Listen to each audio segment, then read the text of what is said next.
What's going on, guys? Today I want to do a different kind of video, make a little bit of an educational kind of video about how to handle negative feedback. I've been thinking about this topic, so I've been wanting to make this video for a while because I know it's something that could help people out there. That's the main reason I started this channel. I want to kind of like educate and help other resellers grow and scale their business. That's my whole idea behind this channel. So if you're new to the channel, like this video and subscribe. But I want to jump right into it about how to handle negative feedback.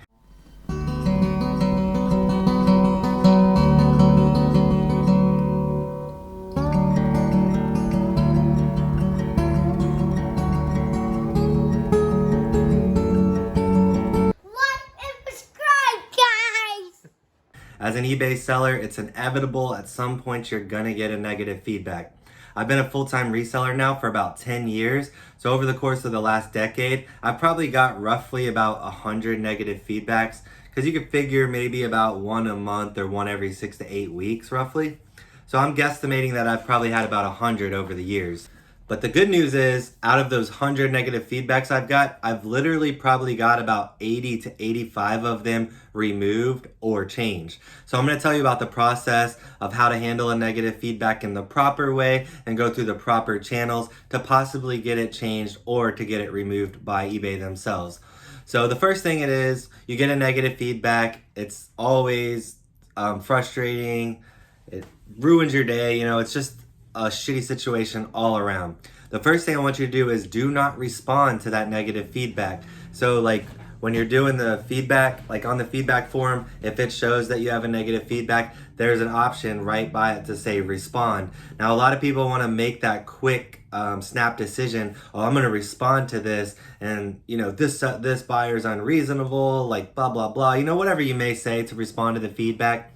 That is not step one. That is the last thing we're going to do. That is the last ditch effort. That's if all else fails and you know the negative is going to stick and it's going to stay there. Then you can respond to it so other potential buyers at least can see your explanation or see your professionalism or however you want to handle the situation.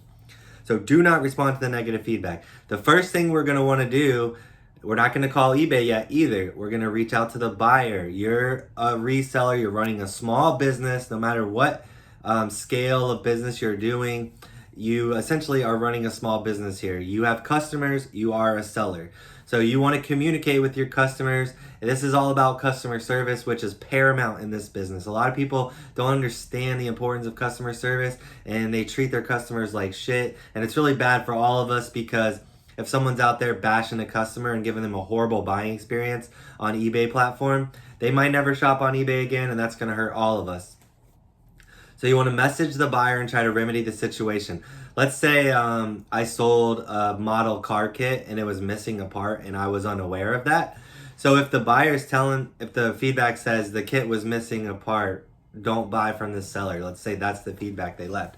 So I'm going to reach out to them and say, hey, I'm so sorry. I had no idea the kit was missing a part. I wish you would have messaged me first and given me a chance to make it right. Then I'm going to give them some options. I'm going to say, I'll give you a partial refund of X amount of dollars and you can keep the kit, or you can send it back for a full refund. I'm not going to call them a liar. I'm not going to assume that they're trying to scam me. Trust me, I've sold 30,000 things online, and I think I've experienced one or two scammers. So the percentage base of the amount of scammers that I've experienced compared to the amount of customers that I've had makes it literally an irrational fear. If you're starting out and you have very low feedback, yes, you are going to get targeted by scammers because you're an easy mark to them. They see you're new to eBay and they think that you might be naive and that you'll fall into a certain trap.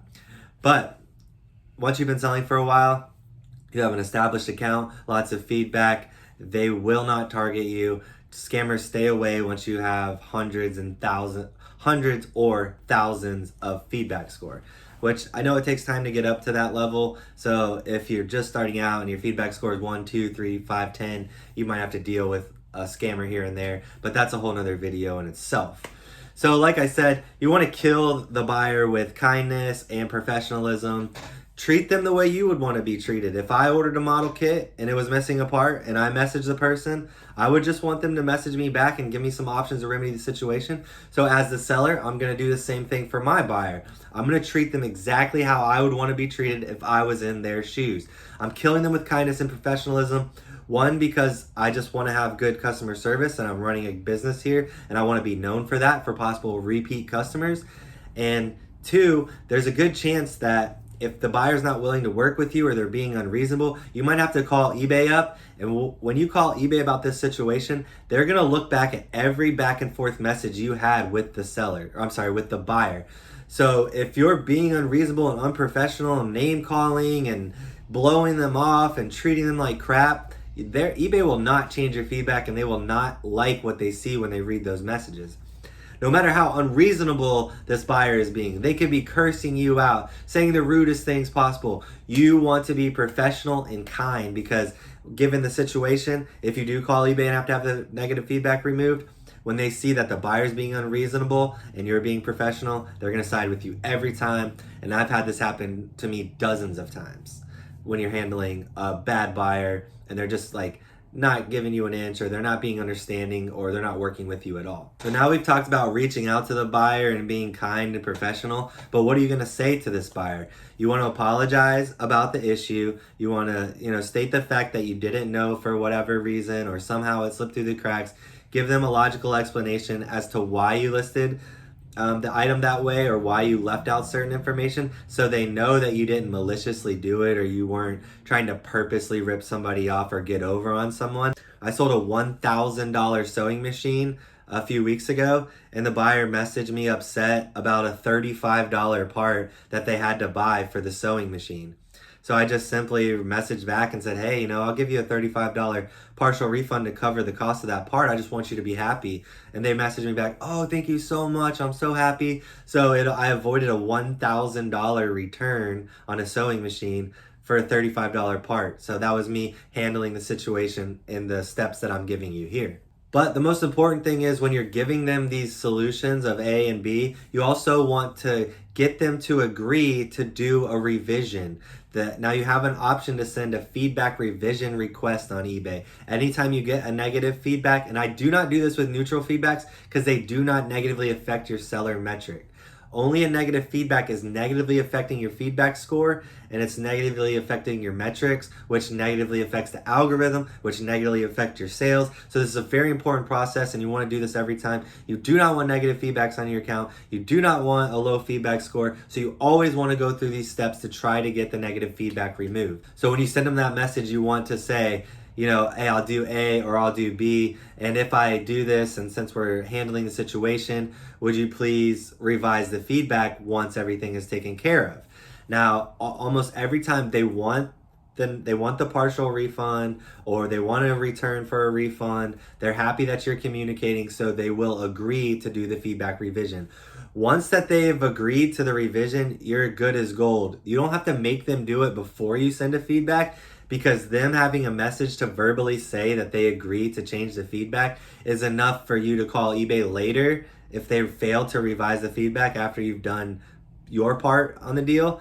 eBay will remove the feedback every time because they'll go through the messages. They'll see that the buyer intended to remove the feedback and said they would remove the feedback. So once all that's done, eBay will understand that the buyer is happy and that the situation has been resolved, and they'll remove that feedback for you.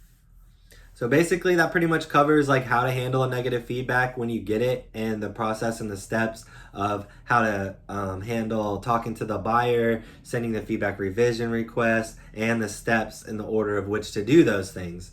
And like I told you before, even if the buyer fails to do it, eBay will remove it because you've gone through the proper channels, you've handled it in a professional way, and you've offered a solution and did your part and stuck to your word.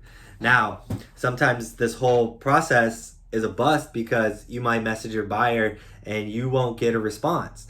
So that puts you in a whole different ballgame if they're not willing to work with you or they're not even answering you. Let's say you sold a pocket knife and the buyer leaves negative feedback saying the blade had scratches on it and it showed a lot of use. Now let's say my description says This knife shows normal signs of age, use, and storage, and there's light scratching on the blades. So I've basically put the information in the listing that the buyer is complaining about because they failed to read the description about the condition of the item.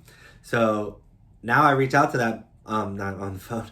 Now I reach out to that buyer, I send them a message and say, hey, I saw you left a negative feedback about the condition of the knife. I feel like I accurately explained that. What is your issue with the knife?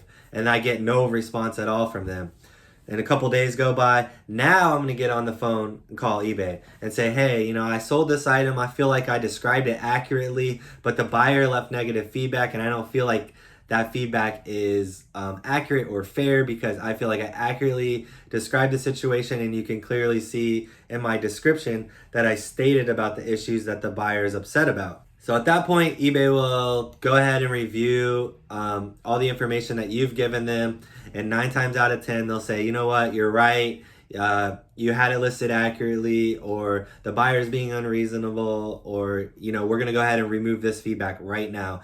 And I'm not joking you. I've probably had 100 negative feedbacks over this decade, and I've probably had 80 to 85 of them removed using this method that I'm giving you guys. So that's really all I have today. I did leave out one more thing. Hold on. If eBay won't remove the feedback and they say, look, I'm sorry. For instance, like last year, someone said something about a late shipment. Well, then eBay reviewed my feedback, and I actually did send the item a day after I was supposed to send it. So they said, since you didn't send the item when you were supposed to, we can't remove the negative feedback, which I understand. That was my fault in that instance. So I'll eat that one, and I'll take responsibility if I make a mistake. But you can always respond to the feedback as the final step. So if you say, something came up and I'm sorry I wasn't able to get the item out on time. This is not usually how we run business here. You're just showing all the other people that are looking at the feedback that that's not a normal occurrence for you, and that anybody else coming along can expect really good service based off your other 99% positive feedbacks in most cases. So that's really all I got for you guys today. I hope this is helpful for you guys. I know a lot of times this can be a stressful situation, but if you go through these steps, I promise you it will go smooth. And the most important thing to take from this is the customer service aspect. You always want to treat every customer with kindness. And you can be cursing out your computer screen as you write the nicest message possible.